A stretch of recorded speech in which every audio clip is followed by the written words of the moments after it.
This is a typical scenery of Down Beach, Limbe on a normal day. A place where people come to enjoy the ocean view and the amazing fish cooked here. But then again, how pleasurable would your stay be here when this place is infested with marine debris? As you can see just behind me here, look at the distance between the chairs where people sit and the debris found on the ocean, just a few meters.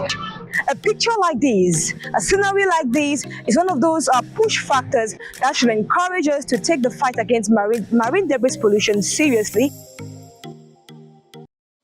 According to the United Nations, more than 8 million tons of plastics infiltrate the oceans annually, with a prevailing quantity of other debris found at the coastline.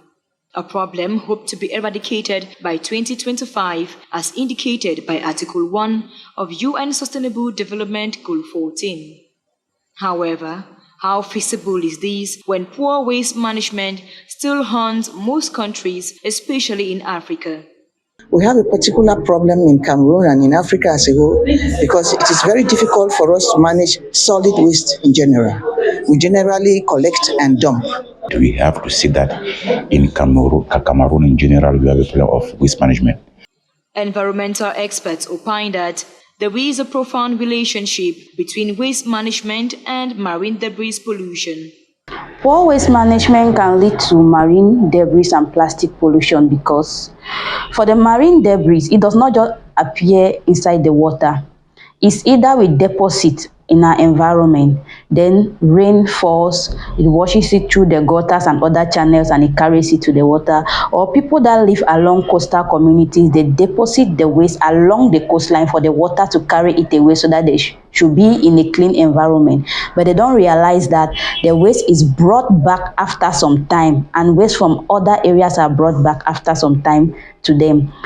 A common phenomenon is for those in non-coastal towns to be unbothered about this environmental trouble, ignorant of their role in promulgating ocean pollution, as 80% of marine litters comes from land sources.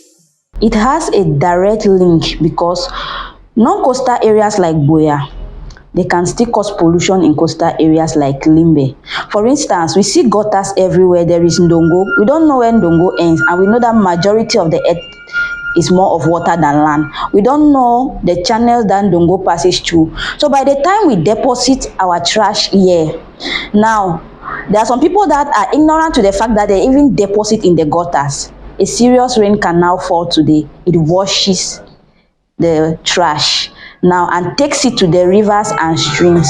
Now, when the trash has been taken to the river and the streams now become saturated with waste.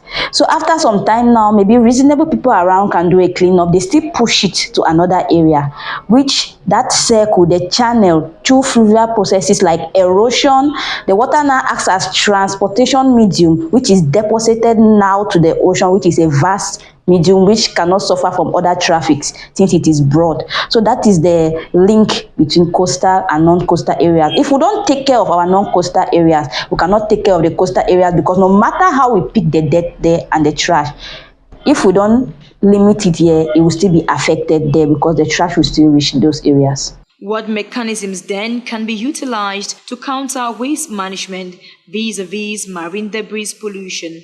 That's why I think that it's not all about cleaning beaches, it's all about raising awareness as far as waste management is concerned. There is a text, there's a whole lot of text, legislation, regulations on the need for those importing and those distributing to be involved in the waste management in Cameroon.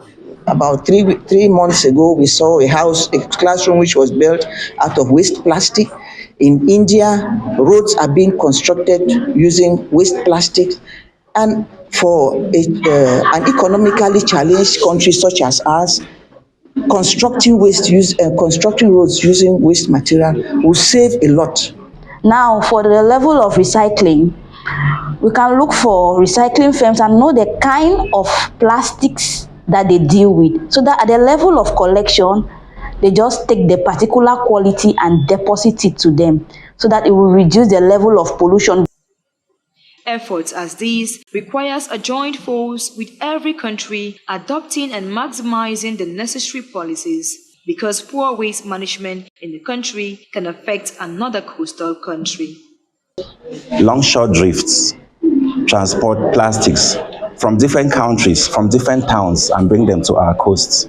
If you look at the configuration of Africa, you see that the Cold Benguela current flows from there, from South Africa, and it comes northwest through Angola, through Namibia, Angola, through Gabon, through Equatorial Guinea, and drains Cameroon before it tilts to the left and goes to the southern section of Latin America.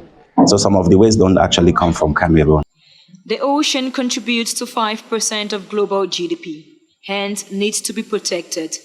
And pollution, whether in the coastline or cities, needs to be tackled because it poses a great risk to the tourism sector and the ecosystem, accompanied with several health and environmental hazards.